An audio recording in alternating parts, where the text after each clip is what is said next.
Hello po mga Inday, good morning po. Ayan, ikwento ko lang po sa inyo yung buhay, ang naging journey ng aking buhay as an OFW. Mahirap, malungkot, masakit kasi mapalayo ka sa pamilya mo. Nanggaling na po ako ng Malaysia, galing ako ng Taiwan. Sa Malaysia po ay 3 years po ako doon. Sobrang hirap na sitwasyon. Pagkatapos, pumunta ako ng Taiwan. 3 years din ako sa Taiwan. Ngayon dito sa Hong Kong, ay ano na po ako. Mag 24 years na po ako dito sa Hong Kong. Ito yung journey ng buhay ko as an OFW. Mahirap yung mapalayo ka sa pamilya mo, di ba? So ngayon, andito ako ngayon sa Hong Kong. Siyempre kasama ko si Grandpa. Ito yung morning routine namin araw-araw. Ayan, ayan ang alaga ko. Actually, dalawa yan sila, si Mama. Kaso wala na si Mama. At si Yeye na lang ang aking inaalagaan. So ito ngayon yung aming buhay araw-araw. Morning walk, afternoon walk, morning walk, mamalengke, mag-walking, exercise dito, exercise doon.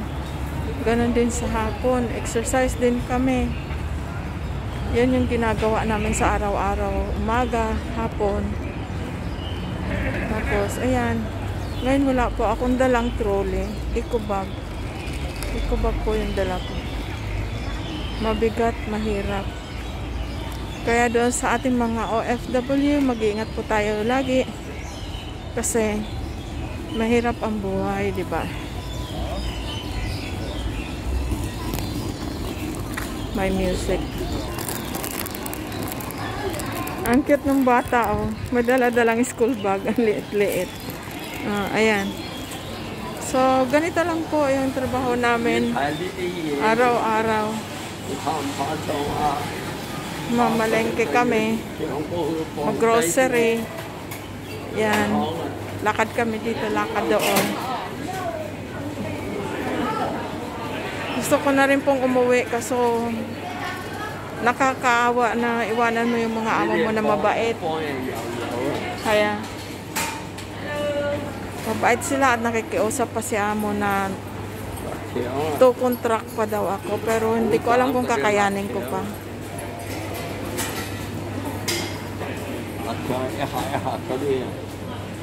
Kasi matanda na rin tayo, may edad na. Hay okay, niyaw chung yaw ah. Nito, musik ko di hay okay, lap siya nga niyaw ngam, yok kawa.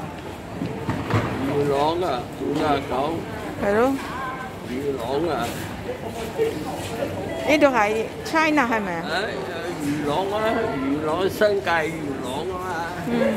Nó mới trồng chen à, cá đi chợ chen à đó. Hello. Ayan. Kung ano nang pinamimili namin.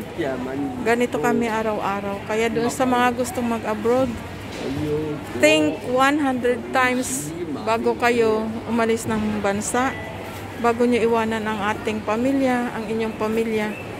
Pag-isipan nyo ng mabuti kasi napakalungkot, napakahirap. Mahirap ang mapalayo sa pamilya, lalo na sa mga anak. Kasi hindi natin sila nasusubaybayan, nagagabayan sa kanilang paglaki, lalo na sa kanilang pag-aaral.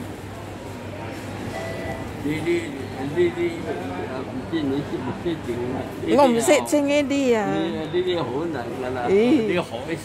Hello. Ngom sit singi dia. Ngom sit singi dia.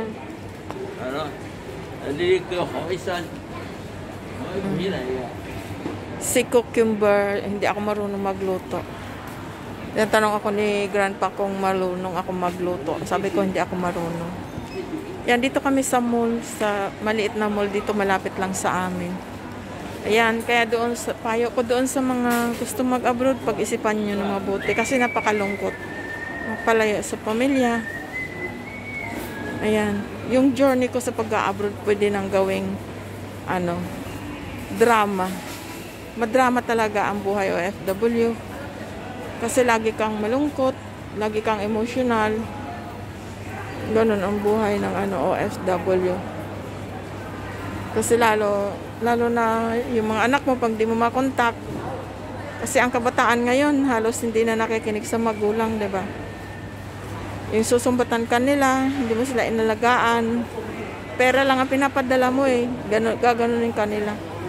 Pero kaya tayo umalis ng bansa, umalis para sa kinabukasan nila, para sa kanilang future, 'di ba, mga Inday?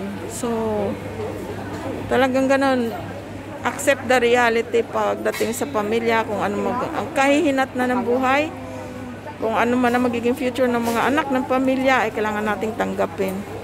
Yun lamang po. See you until next my video. Maraming salamat po sa panonood niyo po ng aking video. Ingat po tayong lahat. God bless and bye-bye.